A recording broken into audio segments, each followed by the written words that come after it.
Grabe ang inabot ko dito sa hospital na to. Ang hirap talaga pag mahirap ka lang. Bukod sa pangit na nga yung lugar, pangit pang serbisyo. Tapos, ang susungit pa ng mga nurses at doktor.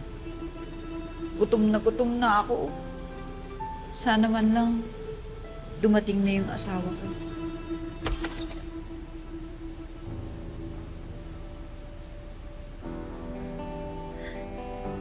Hi. Love, ang sarap niya na. Ay, oo eh. Kaya lang, pasensya na eh. Akin to eh. Gutom na ako.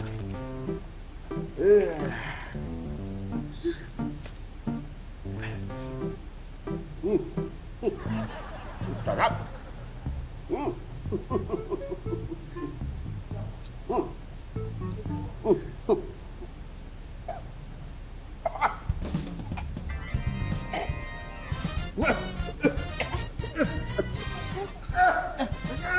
Mrs!